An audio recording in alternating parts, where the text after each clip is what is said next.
안녕하세요. 다들 잘 지내셨어요?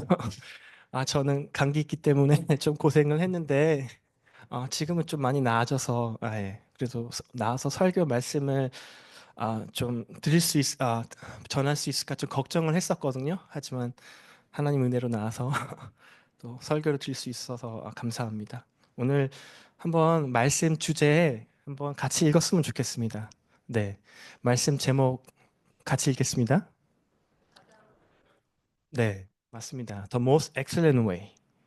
자, 저희가 세상에서 가장 자주 듣는 단어 중에 또 가장 좋아하는 주제 중에 아마도 사랑일 것입니다.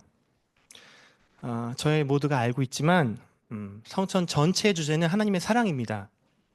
자, 오늘 본문 말씀 고린도전서 13장은 우리가 다들 알다시피 유명한 사랑장입니다.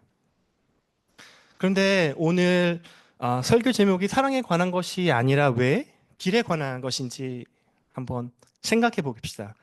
어, 네, 이거 다 같이 살펴보길 원합니다. 네. 본문에 앞서 먼저 고린도 교회에 대하여 살펴볼 필요가 있어요. 지금의 그리스도에 있는 고린도 도시에 고린도 교회는 장점이 많았습니다. 성령의 은사들이 활발하게 일어났고 또 말씀을 전하는 분들도 많았어요. 하지만 고린도 교회는 많은 문제를 가지고 있었습니다. 성도들 간의 분쟁, 성적인 문제, 예배의 질서, 영적 은사에 대한 문제로 많은 어려움을 겪고 있었어요. 그리고 그 당시 고린도 교회는 나누어져 있었습니다. 그 많은 문제 중에 하나가 바로 고린도전서 12장에서 14장까지 다루고 있는 성령의 은사에 관한 이야기입니다. 자, 고린도 교회 성령이 주신 은사를 받는 것으로 만족하지 않았습니다. 또 그들은 관심을 끌기 위해서 사람들의 찬사를 받을 수 있는 거짓 은사를 찾았습니다. 또 그들은 눈에 띄는 대중적인 것을 쫓고 있었습니다. 또 그리고 그들은 교만했고 이기적이고 또 자기를 추구했습니다. 서로 자기의 은사가 낮다고 더 우월하다고 다투며 시기하고 질투하는 일이 교회 안에 생겼던 것입니다. 자, 고린도 교회의 문제는 오늘의 교회의 문제이기도 하고요. 또 우리가 사는 사회에서 별로 다르지 않다는 것을 알고 있어요. 고린도 교회의 문제는 어, 정말 어, 많은 교회들이 겪고 있는 문제이기도 하고요. 그러면서 12장에서 사도 바울은 성령께서 우리에게 주신 은사를 어떻게 사용할 것인가에 대해 말하면서 모든 은사는 어, 그리스도의 몸된 교회를 세우는 것이라고 말합니다. 그리고 13장에서는 이 그리스도의 몸된 교회를 세우기 위해서 우리의 모든 성령의 은사를 사용하도록 움직이는 핵심 덕목으로 사랑을 드러내고 있습니다. 그렇다면 오늘 본문 말씀 13장은 과연 사랑에 관한 메시지를 주기 위해서 사도 바울이 기록했을까요? 고린도전서 13장을 정확히 이해하기 위해서는 우리 그 문맥을 이해하는 것이 가장 중요한데요. 우리 더 성경 앞뒤 문맥 한번 살펴보겠습니다. 자, 12장. 12장은 하나님께서 교회에 주신 영적 은사를 어떻게 풍성하게 부여하셨는지에 대해 설명합니다. 그러면서 마지막 절인 31절을 보면 오늘 왜 우리 설교 제목이 왜 가장 좋은 길인지 이유를 알 수 있습니다. 자, 다 같이 읽을까요? 31절입니다. 시작. 너희는 더 큰 은사를 사모하라. 내가 또 한 가장 좋은 길을 너에게 보리리라. 자, 은사는 고린도 교회의 참 큰 문제거리였어요. 그런데 바울은 그 은사를 더 사모하라고 말합니다. 그러면서 가장 좋은 길을 보여주겠다고 말합니다. 그런 후에 14장에서는 이런 은사를 어떻게 사용해야 하는지 구체적인 방법을 제시합니다. 자, 그리고 14장 1절 이렇게 말합니다. 사랑을 따라 구하라. 신령한 것을 사모하되 또 특별히 예언을 하려고 하라. 자, 여기서 바울은 어, 신령한 은사를 구하되 사랑을 따라 구하라는 말입니다. 자, 종합해 보면 이런 말이에요. 다 같이 읽어볼까요? 시작. 신령한 성령의 은사를 간절히 구하십시오. 그러나 사랑을 따라 구해야 합니다. 그리고 가장 좋은 길을 보여드리겠습니다. 그 길은 바로 사랑입니다. 아멘. 그렇다면 성경이 말하는 이 사랑이 무엇을 의미하는 것인지 우리 한번 자세히 살펴보겠습니다. 자, 1절에서 3절 다시 같이 읽겠습니다. 시작. 내가 사람의 방언과 천사의 말을 할지라도 사랑이 없으면 소리나는 구리와 울리는 꽹과리가 되고 내가 예언하는 능력이 있어 모든 비밀과 모든 지식을 알고 또 산을 옮길 만한 모든 믿음이 있을지라도 사람이 없으면 내가 아무것도 아니요 내가 내게 있는 모든 것을 구제하고 또 내 몸을 불사르게 내줄지라도 사랑이 없으면 내게 아무 유익이 없느니라. 자, 성경에선 무언가를 강조하기 위해서 굉장히 과장된 표현이 많이 등장합니다. 자, 바울이 이 첫 세 구절의 모든 것을 극한으로 밀어붙이면서 이를 통해 사랑이 없으면 우리가 무엇을 하든 아무 소용이 없다는 것을 보여줍니다. 자, 첫째, 사랑이 없는 언어는 아무것도 아니라고 합니다. 내가 사람의 방언과 천사의 말을 할지라도 사랑이 없으면 소리나는 구리와 울리는 꽹과리가 되고 또 바울은 여기서 과장된 표현으로 내가 사람의 언어, 심지어 첨사의 언어를 말을 할지라도 사랑하지 않으면 이 모든 것이 소용이 없다고 말합니다. 무의미합니다. 그냥 허공되는 말하는 것뿐이에요. 그렇게 말을 했습니다. 이 세상에는 정말 슈퍼스타라는 사람이 많아요. 되게 TV에 보면은 되게 유명하고 되게 어느 분야에 굉장히 뛰어난 사람들이 많습니다. 저도 이와 같이 되게 영적 슈퍼스타가 될 수도 있어요. 이와 같이 방언도 하고 천사의 말을 하는 영적 슈퍼스타. 그러나 저 안에 사랑이 없다면 저는 단지 주위 사람들을 성가시게 하는 소음일 뿐입니다. 이 땅에서 아무리 뛰어난 언어 능력을 가졌다 해도 성령의 은사를 받아 천사의 말을 할지라도 사랑이 없으면 아무것도 아닙니다. 그건 단지 거북이 또 시끄러운 악기나 마찬가지예요. 자, 둘째, 사랑이 없는 예언은 아무것도 아닙니다. 자, 2절입니다. 다 같이 다시 읽을까요? 시작. 내가 예언하는 능력이 있어 모든 비밀과 모든 지식을 알고 또 산을 옮길 만한 모든 믿음이 있을지라도 사랑이 없으면 내가 아무것도 아니오. 네, 먼저 첫 번째 구절을 살펴보겠습니다. 내가 예언하는 능력이 있어. 자, 예언한 능력은 가장 큰 은사예요. 하나님께서 주신 큰 선물입니다. 자, 14장 1절에서 바울이 이렇게 말합니다. 사랑을 추구하라. 영적인 은사, 신령한 것들을 사모하되 특별히 예언을 하려고 하라라고 말합니다. 자, 성경에서 예언에 대한 가장 좋은 정의에 바로 14장 3절에 있습니다. 자, 읽겠습니다. 예언하는 자는 교회의 덕을 세우며 권명과 위로를 위하여 사람들에게 말합니다.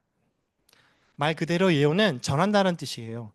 진리를 선포하는 뜻입니다. 하나님의 진리를 선포하는 능력, 성경에 비추어 삶을 해석하는 능력, 또 하늘의 이 말씀을 이 땅에 가져오는 능력을 말합니다. 이것이 예언의 은사입니다. 그러나 성경은 말합니다. 그러나 예언의 은사가 있더라도 사랑이 없다면 아무것도 아닙니다. 제가 예언하는 능력이 있고 설교를 잘하는 기프트가 있어 세상에서 가장 위대한 설교를 할 수 있더라도 저 안에 사랑이 없다면 저는 아무것도 아닙니다. 자, 하나님의 사랑이 없이 그분의 백성에 대한 사랑이 없이 오직 내 영광과 명예를 위해서 내 개인적인 성취를 위해서 내 성공을 위해서 제 교만으로 설교의 은사를 사용하고 진리를 선포한다면 결국 아무것도 아닌 존재가 되는 것입니다. 그 다음 2절에서 사랑이 없는 지식 또한 아무것도 아니라고 말합니다. 자, 모든 비밀과 모든 지식을 알고. 자, 이제 이 과장된 표현은 좀 보이시나요? 이 말은 누구에게도 적용하지 않습니다. 그렇지 않나요? 아니, 모든 비밀을 이해하고 모든 지식을 가진 사람이 세상에 있나요? 없습니다. 천사의 말을 할 수 있으며 진리를 전달하는 탁월한 설교자이며 이해할 수 있는 모든 진리를 이해했다고 과정해 보자는 바울이 말하고 하자는 이 말이에요. 그러니까 우리가 알지 못하는 비밀들이 무엇입니까? 이거는 저희에게 인간들에게 알려지지 않는 하나님께서 드러내실 때까지 감춰진 것들을 말합니다. 이렇게 바울이 말하는 거예요. 만약 여러분이 모든 감춰진 비밀을 알고 이해하고 이 세상의 모든 지식을 소유했다고 가정해 봅시다. 그런데 그런 사람이 이 세상에 어디 있어요? 어느 누가 하나님의 마음과 계획 속의 모든 비밀과 이 우주의 모든 진리를 알 수 있죠? 아무도 없습니다. 자, 이것이 바로 이 모든 구절에서 사용되는 과장법이에요. 이것이 요점입니다. 제가 모든 비밀과 모든 지식과 이 세상에서 새겨진 모든 좋은 학위를 가지고 있고 모든 세상의 좋은 교육은 다 받았어요. 이 세상의 모든 이해를 가지고 있다가 해도 저 안에 사랑이 없으면 저는 아무것도 아닙니다. 매우 학식이 높고 지혜롭고 지식이 풍부하며 탁월한 소통 능력을 가진 사람들이 있어요, 세상에는. 하지만 그들이 자기 만족에 빠져 있고 자기 홍보에 열중하며 사람들과 거리감을 두고 무감심하고 냉담해 보인다면 하나님이 보시기에 하나님의 관점으로 그들은 아무것도 아닌 존재입니다. 지식에 대해 말하면 고린도전서 8장 1절 이렇게 기록되어 있어요. 우상의 재물에 대하여는 우리가 다 지식이 있는 줄을 아나 지식은 교만하게 하며 사랑은 덕을 세우나니. 아멘. 자, 사랑 없는 지식은 무지합니다. 하지만 사랑이 있는 지식은 강력합니다. 저는 사역하게 나가는 우리 교회에서 사역하기 원하시는 우리 젊은 청년들 아니면 학생들에게 전해주고 싶은 말이 있는데요. 여러분이 선교제 가던 아니면 목회를 하던 다른 억류의 어느 종류의 사역을 하던 간에 여러분 안에 있어서 무엇이 부족할지라도 여러분의 사랑에 향한 사람들에게 향한 사랑만큼 절대 부족하지 않았으면 좋겠어요. 그러게 않기를 소망합니다. 자, 그리고 사랑 없는 믿음은 아무것도 아닙니다.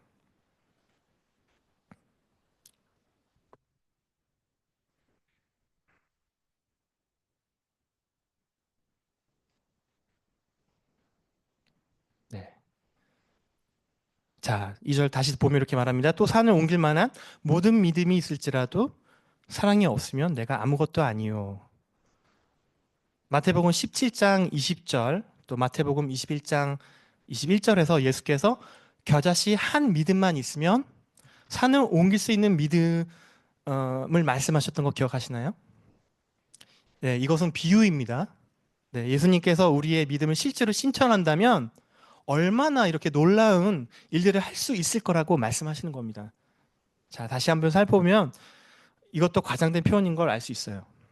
자, 또 산을 옮길 만한 모든 믿음이 있을지라도. 근데 자, 생각해 보세요. 자, 우리 모두는 믿음을 가지고 있지만 누구도 여기 일어나서 이렇게 자신 있게 이야기해 줄 수 있는 사람은 없을 거예요. 자, 제 이 믿음은 정말 훌륭합니다. 완벽해요. 부족함이 없어요. 저는 믿음이 정말 큰 자입니다. 이렇게 말하는 어리석은 자는 없을 거예요, 이 세상에서. 근데 우리는 어떻게 기도하죠? 주님,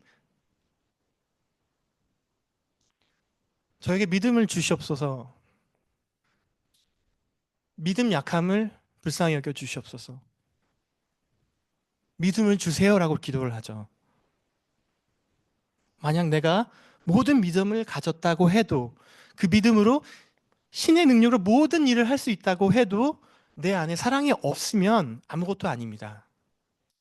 사랑이 없는 예언, 사랑이 없는 지식, 사랑이 없는 믿음, 아무 소용이 없습니다. 공허합니다. 완전히 공백에 불과해요. 바울은 아직 끝나지 않았습니다. 자, 3절입니다. 다시 같이 읽을까요? 시작. 내가 내게 있는 모든 것을 구제하고 또 내 몸을 불사르게 내줄지라도 사람이 없으면 내게 아무 유익이 없느니라. 자, 이 구절은 성경, 한국 성경보다 우리 영어 버전 Amplify 그 영어 성경이 더 잘 표현해주고 있습니다. If I give all my possessions to feed the poor, and if I surrender my body to be burned, but do not have love, this does me no good at all. 자, 여기서 feed라는 동사는 헬라어로 소미조 라는 단어이고요. 또 여기서 소는 소미온과 연결되는데요. 이거는 작은 한 입을 의미합니다. 작은 한 입. 여기서 묘사하고 있는 단어는 자비입니다. 자비. 이거는 마치 내가 어린 아이들을 먹이는 자선 잔치에 내 돈을 기부한다는 그런 의미가 아니에요. 이 말씀은 의미는 모든 재산을 내가 가지고 있는 모든 재산을 팔아서 그 돈으로 음식을 사서 사람들에게 한 입씩 사람들에게 먹이는 그런 것을 말하는 겁니다. 자, 이게 바로 자비로운 마음이 아닐까요? 누가 이렇게 할 수 있을까요? 저희는 도네이션을 하고 헌금을 한다면은 요즘은 이트랑스퍼로 많이 하잖아요. 사람들에게 돈을 보내는 게 더 쉬워요. 그렇지 않나요? 근데 이거는 마치 자기 모든 재산을 다 팔아서 그 돈을 5달러, 뭐 10달러 지폐로 그거를 바꾸고 그 지폐를 하나하나씩 직접 나눠주는 것과 같습니다. 그러니까 그 사람은 모든 것을 처분한 후에 하나하나 조금씩 필요한 사람들에게 나눠주는 겁니다. 이렇게 생각할 수 있어요. 와, 그건 큰 자비를 베푸는 거네요. 이렇게 말할 수 있어요. 하지만 만약 그렇게 하면서 그것을 자기 영광을 위해, 자존심을 위해, 자기 명성을 위해서 한다면 그 사람은 자기 영광에 의해 동기가 부여받아서 하는 것입니다. 만일 사람들이 여러분을 보고 어떻게 생각할지 걱정하는 것은 마치 마태복음 6장에서 나오는 바리새인과 서기관들과 다른 바 없습니다. 그런 사람들 앞에서 자선을 베풀고 행진하며 나팔을 불며 모든 사람 앞에서 이렇게 말했습니다. 보세요. 내가 기부하고 있습니다.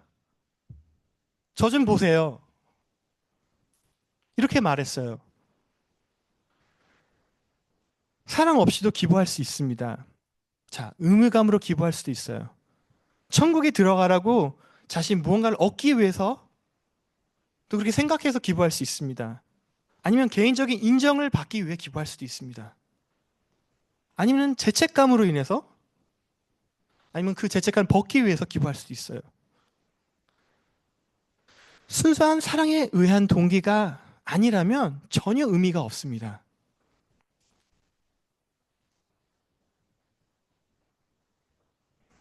바울은 아직 끝나지 않았습니다. 다시 읽어볼까요? 또 내 불을 불사르게 내줄지라도 사랑이 없으면 내게 아무 유익이 없느니라. 자, 그럼 이건 무슨 뜻이죠? 내 불을 불사르게 내어준다. 이 말은 무슨 뜻일까요? 자, 고대 아테네에 아주 유명한 기념물인 인디언의 무덤이 있습니다.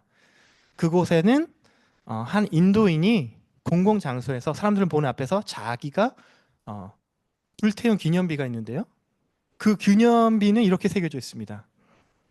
자, 바라가지 출신의 인디언 자르마 노케스가스는 인디언의 전통에 따라 자신이 불멸의 존재가 되어 여기 누워 있다.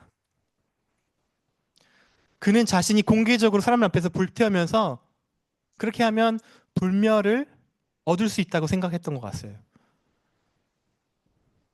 자, 거기 세워 있는 그 기념비 동상을 보고 일부 무슬림들, 그 신학을 믿고 불에 타 죽음으로 자신을 내놓은 사람들도 있을 것입니다. 그들은 불멸의 목표로 이모럴을 갖기 위해서 그럴지 모르겠지만 보세요. 그 안에는 사랑이 없습니다. 그건 비극적이고 무의미한 일입니다. 그건 자기 영광, 자기 망상, 자기 기만으로 자기 영광을 위한 것입니다. 제가 가장 고통스러운 방법으로 제 자신을 태워서 희생할지라도 저에게 사랑이 없다면 이거는 아무 소용이 없습니다. 아무것도 얻지 못한 것입니다.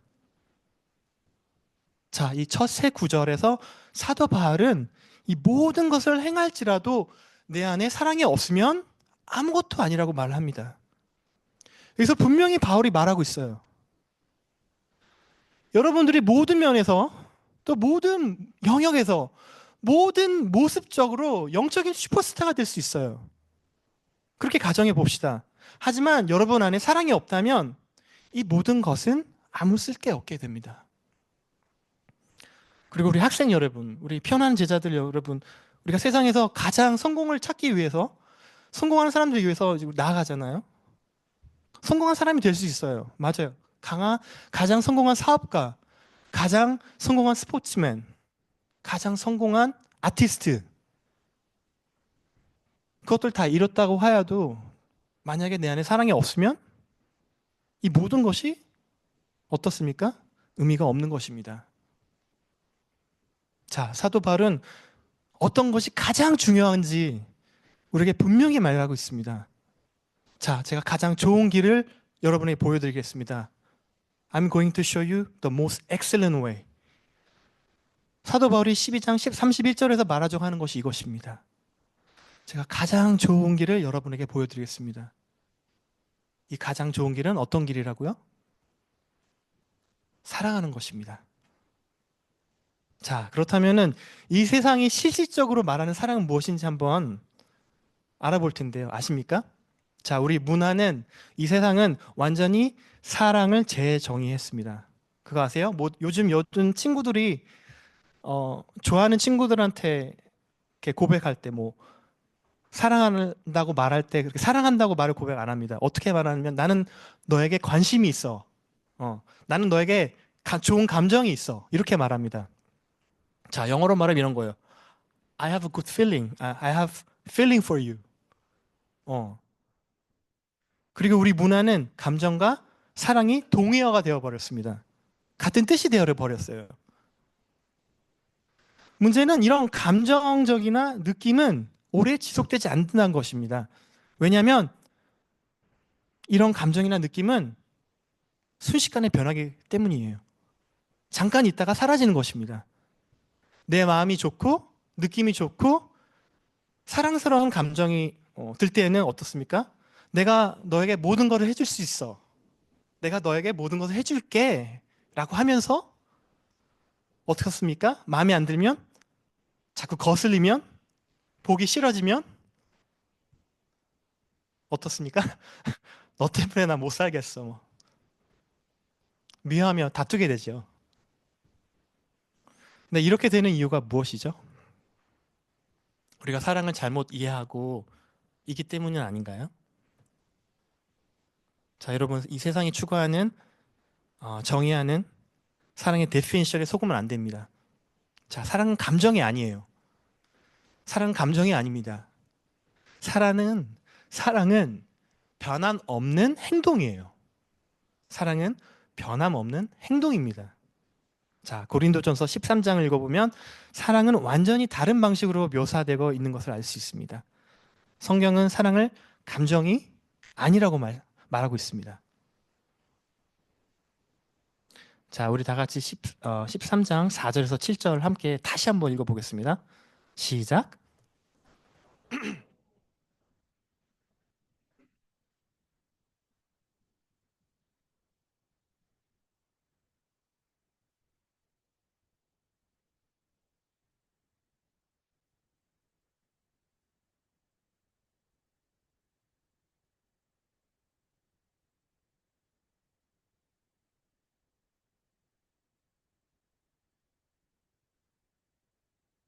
아멘.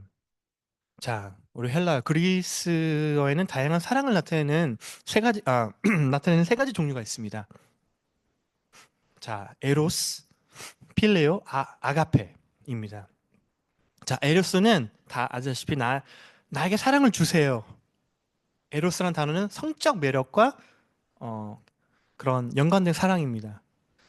즉 육체적인 사랑을 의미합니다. 그리고 필레오, 그리고 우정의 사랑을 뜻하는 필레오가 있습니다. 필레오는 주고받는 사랑을 의미합니다. 나도 너를 사랑하고 너도 나를 사랑하고 주고받는 사랑입니다. 하지만 아가페, 사랑은 어떤 것일까요? 자, 무조건 주는 사랑입니다. 조건 없는 사랑이에요. 헌식적으로 주는 것이지요. 자, 여기서 쓰여진 이 사랑은 아가페 사랑입니다. 자, 아가페 사랑은 낭만적인 사랑을 의미하는 것이 아니에요. 감정적인 사랑이나 육체적인 사랑을 말한 것이 아닙니다. 그러면 이 성경에서 이 아가페 사랑에 대해 이야기하는 것이 무엇인지 한번 살펴볼게요. 이것은 이타적인 희생을 말하는 것이에요. 보상받으려고 기대 없이 남에게 이익이 되는 마음, 다른 사람의 이익을 자신의 이익보다 앞세우는 행동, 희생을 말합니다. 요한복음 15장에서 예수님은 같은 날 밤에 사람들이 친구를 위해 목숨을 버리면 이보다 더 큰 사랑이 없나니라고 말씀하십니다. 또 요한 1서 1장에서 요한은 다시 보라, 내가 내 형제가 궁핍한 것을 보고도 긍휼히 여기지 아니하면 어찌 하나님의 사랑이 내 안에 거하겠느냐라고 말합니다. 같은 서신에서 또 그는 그렇게 말합니다. 형제를 미워하면서 하나님을 사랑한다고 말하지 말라라고 말합니다. 또 누가복음 10장을 보면 또 어느 날 예수님은 위대한 계명을 대해 어떤 율법학자와 대화를 나누고 계셨습니다. 다들 알다시피 그 가장 큰 계명은 무엇이죠? 내 마음을 다하며 목숨을 다하며 힘을 다하며 뜻을 다하여 주 너의 하나님을 사랑하라입니다.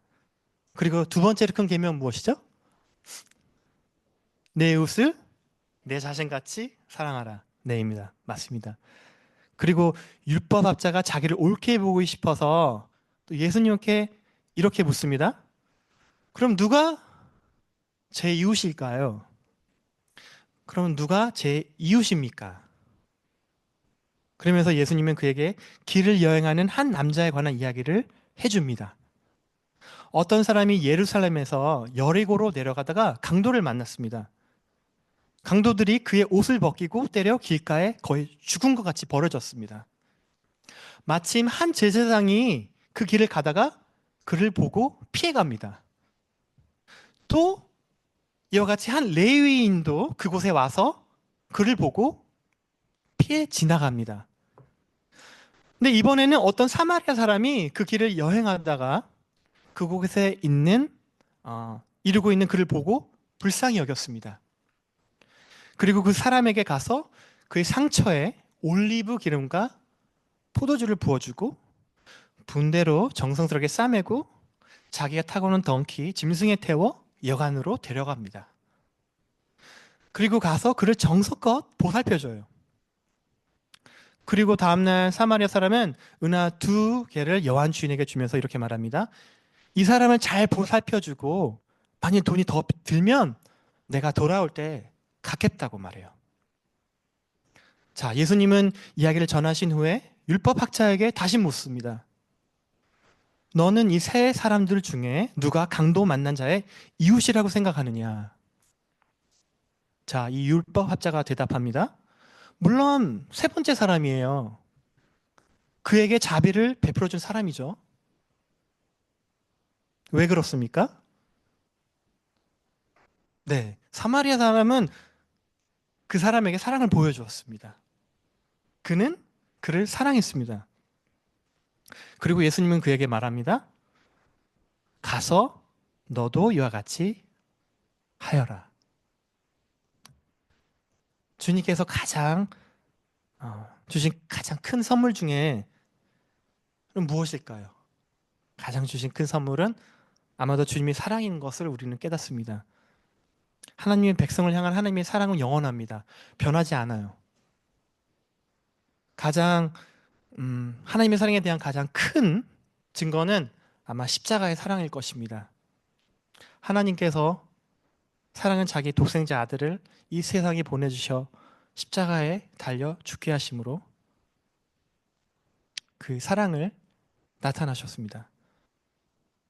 그리고 하나님께서는 단지 우리에게 사랑을 베푸는 것으로 그치지 않으시고 또한 우리 안에 그분의 사랑을 두셨습니다. 자, 다 같이 읽어. 요한복음 13장 34절과 35절입니다. 시작. 새 계명을 너에게 주노니 서로 사랑하라. 내가 너희를 사랑한 것 같이 너희도 서로 사랑하라. 너희가 서로 사랑하면 이로써 모든 사람이 너희가 내 제자인 줄 알리라. 주님께서는 우리에게 그분의 사랑을 보여주셨습니다. 어떻게 보여주셨어요? 어떻게? 네. 그분은 십자가에 달려 돌아가시 전에 종의 모습으로 자신의 제자들의 더러운 발을 씻겨주셨습니다. 주님께서는 그분은 자기를 스스로 낮추셨어요. 그뿐만 아니라 저의 대신에 그분은 어떻게 하셨습니까? 십자가에서 자기를 희생하셨습니다. 이처럼 사랑은 우리의 자신을 낮추고 겸손하는 겁니다. 우리가 그 사랑을 보여주지 않는다면, 우리가 사랑으로 살지 않는다면 어떻게 우리가 예수님의 제자라고 말할 수 있겠습니까? 요한복음 13장 예수께서 우리에게 새로운 계명을 주셨습니다. 서로 사랑하라. 내가 너희를 사랑한 것 같이 너희도 서로 사랑하라. 그러시면서 주님은 아버지께 가는 것에 대해 제자들에게 이야기를 합니다.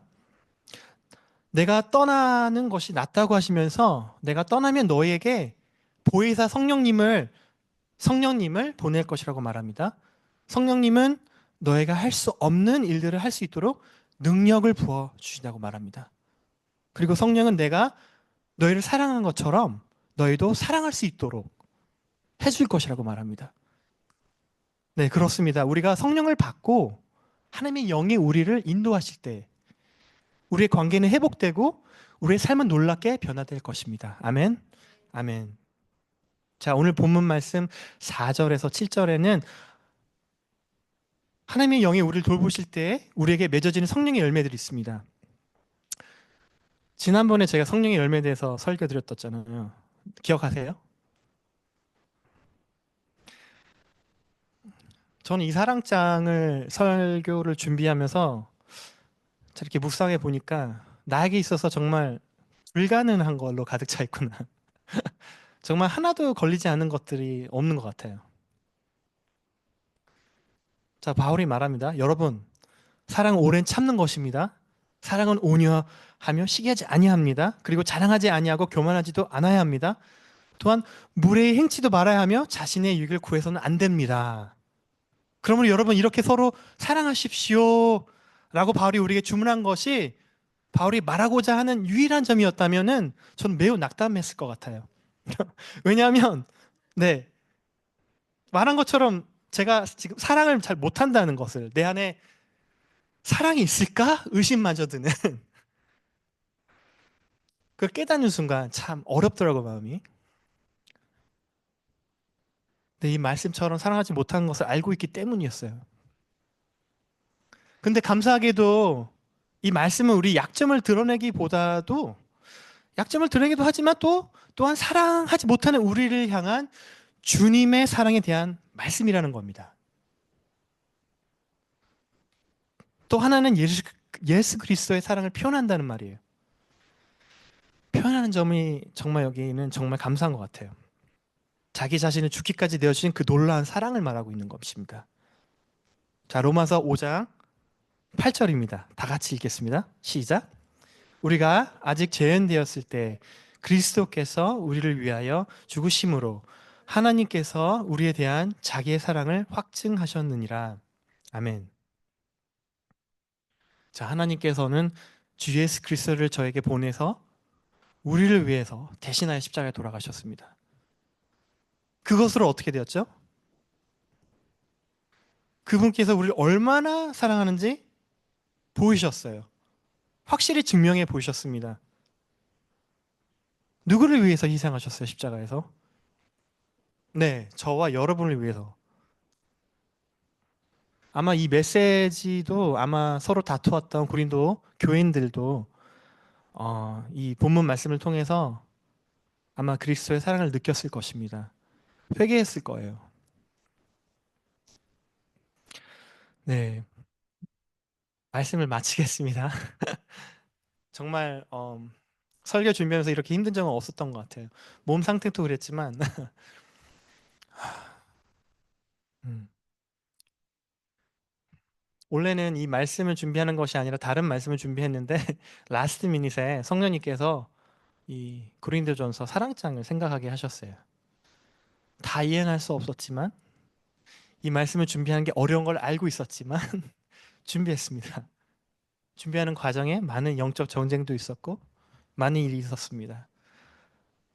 네. 그리고 너무 낙심이 됐던 것 같아요. 제 자신을 보니까. 네, 말씀에 제 자신을 붙여보니까 너무너무 힘들었던 것 같아요. 왜냐면 제 모습이 그대로 보였거든요. 네. 아직도 변하지 않은 내 모습과 아직도 음, 되게 이기적인 자존심 강한 제 모습이 보였습니다. 네. 말로 쉽게 상처 주고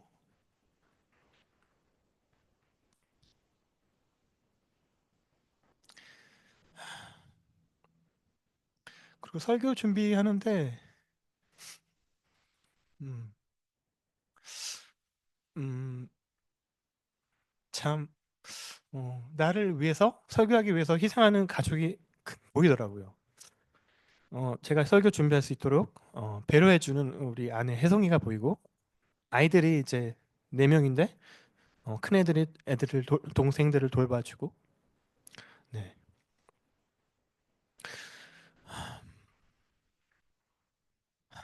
근데 저는 설교를 할 수 있을까 조바조바 하며 그랬던 것 같은데 저를 보면 한없이 참 무너지고 그랬던 것 같은데 말씀을 준비하면서 하나님께서는 제 자신 보기보다 그 십자가의 사랑을 보기를 원하셨던 것 같아요. 저는 자격 없지만 정말 내 은혜로 그 주신 사랑으로 내가 이 자리에 서 있고 이곳에 있고 또 이 자리에서 또 이렇게 설교 말씀을 전한다는 것을 주님이 알려주셨어요. 참 감사했습니다. 네, 그렇습니다. 우리 모두는 주님이 필요합니다. 주님이 능력이 필요합니다. 이렇게 고백했으면 좋겠어요. 다들. 제 힘으로, 제 능력으로 누군가를 정말 진정으로 사랑한다는 건 불가능합니다. 예수 그리스도를 통해서 우리는 서로 사랑할 수 있습니다. 우리가 사랑할 수 없었던 사랑 앞에, 우리가 할 수 없었던 사랑 앞에 우리의 연약함을 고백하고 그리스도의 사랑을 구하며 그 사랑의 길을 함께 걸어가는 우리 모두가 되길 소망합니다. 우리 다 같이 기도드리겠습니다.